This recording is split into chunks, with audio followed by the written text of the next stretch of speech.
Hello friends, आप देख रहे हैं आपका चैनल शेयर बाजार विद आयुष। और चलिए शुरू करते हैं बाजार से। तो आज दोस्तों बाजार में हम कह सकते हैं काफ़ी ओवरऑल हमको देखिए म्यूटेड सेशन देखने को मिला, but at the end of the day ये बात हम साफ कह सकते हैं कि बाजार ने तब भी ठीक ठाक क्लोजिंग दे दी। मात्र 95 पैसा, राइट, इतना ही बाजार गिरता हुआ नजर आया। बल्कि अगर आप आज इसका चार्ट देखेंगे निफ्टी का, तो एक बात आपको दिखेगी कि बाजार अपने हाईएस्ट जोन पर जाकर आज क्लोजिंग दिया है।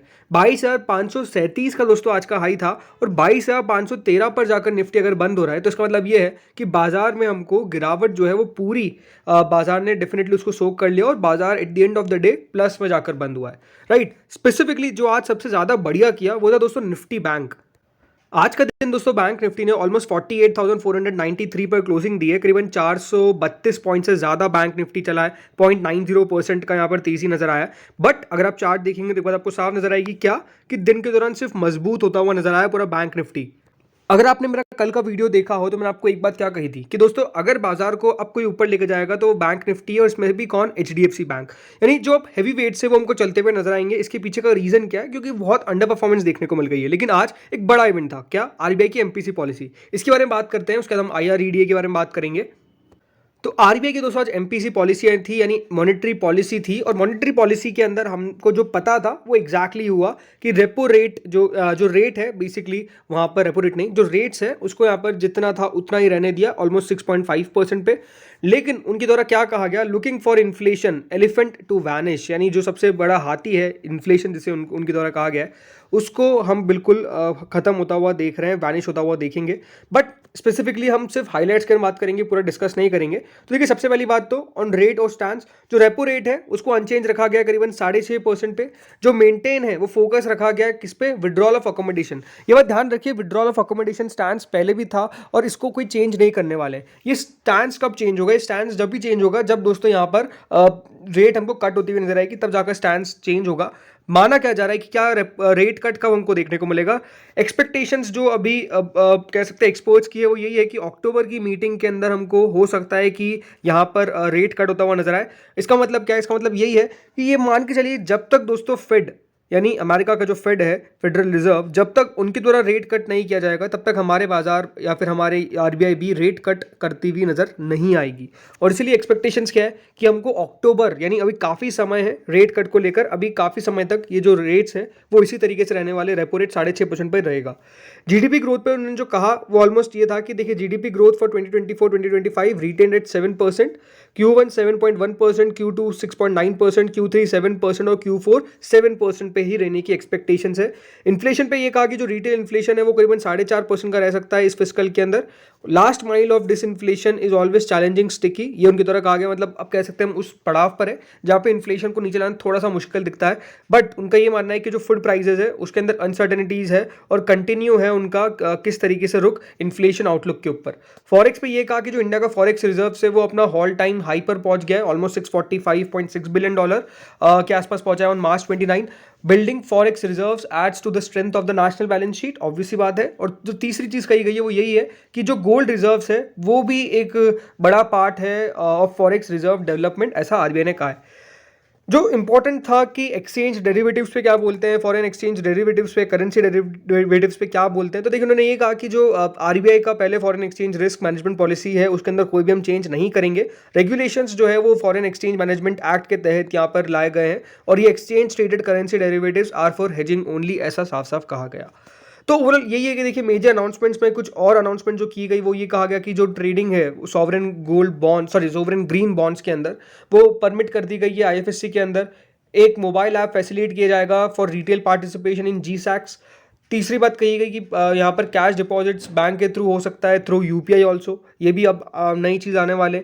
और चौथी चीज़ जो कही गई है वो यही है कि जो non bank payment system operators है वो ऑफर कर सकते हैं सीबीडीसी वॉलेट्स। ये अलग से एक नया कॉन्सेप्ट है जिसको हम अलग से एक वीडियो में समझेंगे। तो मेजर क्या है, आज जो भी हमको देखने को मिला वो बाजार के, हम कह सकते हैं यहाँ पर साथ ही देखने को मिला, बाजार के खिलाफ ऐसा कुछ भी निकल कर नहीं आया। और इसीलिए अगर आपने देखा है तो बाद में सब शेयर्स जो इससे रिलेटेड है उनमें तेजी हमको देखने को मिल गई। लेकिन आज अपना आप में जो एक दमदार मूव देखने को मिला वो आई रेडा में देखने को मिला और पिछले एक महीने में अब शेयर ऑलमोस्ट दोस्तों 25% की तेजी दिखाता है।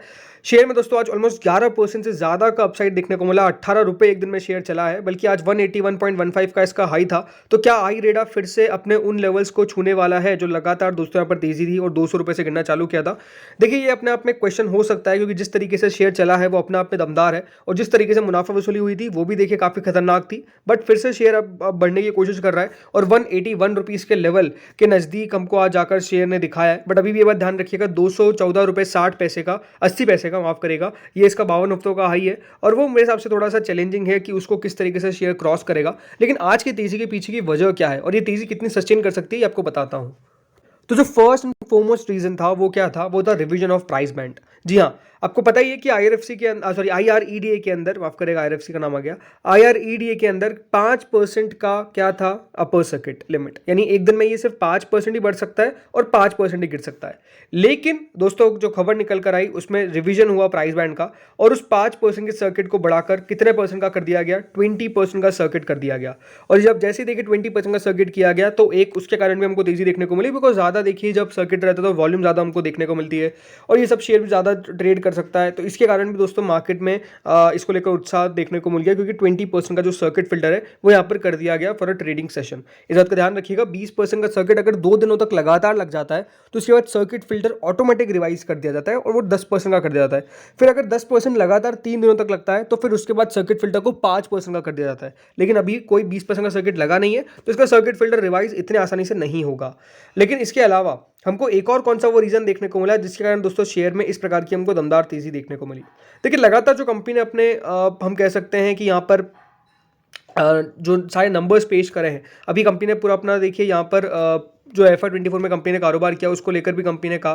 दूसरी बात, आज जैसे मैंने कहा मॉनेटरी पॉलिसी हमको देखने को मिली और ये बात ध्यान रखिएगा, आईआरईडी एक फाइनेंशियल इंस्टीट्यूशन है और जिसके कारण आज जो भी रिलेटेड कंपनीज थी वो सारी बढ़ती हुई नजर आई। देखिए, being a financial institution, shares of IRED will also be on the radar of investors on Friday with other rate sensitive stocks ahead of RBI's monetary policy. तो जैसा मैंने कहा कि क्योंकि एक फाइनेंशियल इंस्टीट्यूशन कंपनी है ये, तो इसके कारण भी आज हमको तेजी देखने को मिली, बिकॉज ये जो पूरा पैक था, राइट, अगर आप यहाँ पर नोटिस करेंगे शेयर्स को तो सब में तेजी हमको देखने को मिली। कार्ड वाले शेयर जैसे एसबीआई कार्ड जो लगातार गिर रहा था, आज वहां पर भी हमको तेजी देखने को मिल गई। क्यों? बिकॉज पूरा देखिए यहाँ पर financial institution stocks no doubt RBI की मॉनेटरी पॉलिसी में सबसे ज्यादा फोकस में रहते हैं, तो आज नो डाउट इसको भी फोकस में रहना ही था। बाकी देखिए इंपॉर्टेंट, जैसा आपने पूछा आपने मुझसे कि यहाँ पर क्या शेयर और बढ़ सकता है, राइट, क्या 200 रुपये का लेवल हमको देखने को मिल सकते हैं, जो अभी हमने बात किया था। देखिए सिंपल सी बात है, 200 रुपये का लेवल मुझे नहीं पता कि आएगा कि नहीं आएगा इसके अंदर, बट द थिंग इज कि देखिए वैल्यूएशंस बहुत इंपॉर्टेंट है। अब ये जो शेयर है देखिए ऑलमोस्ट 35 की प्राइस ट्रेडिंग पे ट्रेड करता है, जो एक्सपेंसिव नज़र आता है। मैं इसको कभी डिनाई नहीं करूंगा कि इसका जो प्राइस ट्रेडिंग है वो काफ़ी एक्सपेंसिव दिखता है।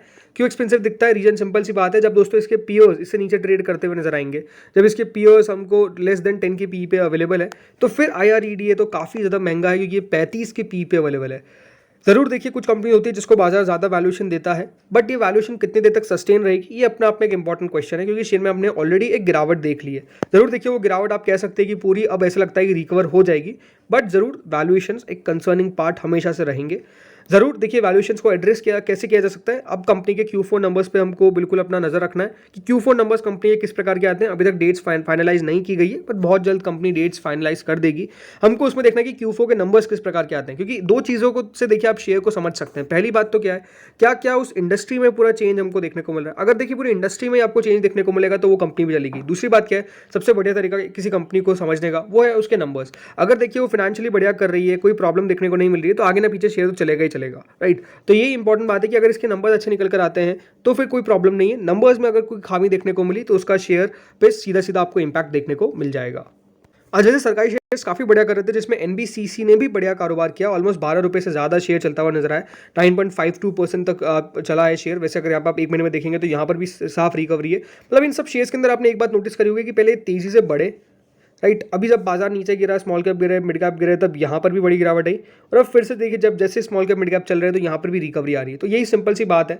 वैसे देखिए इसका जो 52 हफ्तों का ये वो 136.85 का है और 138.65 पे भी शेयर मिल रहा है। बट आज एक अपने आप में दमदार मूव देखने को मिला, काफ़ी तेज़ी से देखिए शेयर जो है वो ऊपर गया है। अब यहाँ पे देखना है कि एनबीसीसी कितना बढ़िया कर पाता है। बट हाँ, अगर आप ट्रेंड की बात करेंगे तो एक ट्रेंड रिवर्सल तो हमको देखने को मिल रहा है। क्यों मैं कह रहा हूँ ऐसा? बिकॉज जो एक लेवल था, जो एक हर्डल था जहाँ पे शेयर अटक रहा था, उस लेवल को दोस्तों स्टॉक ने क्रॉस किया और अब हमको ऐसा लगता है कि ब्रेकआउट स्टॉक ने दे दिया है। अब ये देखना है कि क्या 150 रुपये तक ये शेयर जा सकता है या फिर नहीं, क्योंकि आज कोई ऐसी बड़ी न्यूज़ जिस पे निकल कर नहीं है जिसके कारण शेयर चला, बट स्टॉक में अच्छा मूव देखने को मिला, इसलिए डिस्कस किया है। तो दोस्तों इस वीडियो में इतना ही था। होपफुल आपको वीडियो बढ़िया लगा होगा। अगर लगा तो लाइक कर देना, चैनल से पहली बार जोड़े सब्सक्राइब कर देना। Thank you friends for watching this video.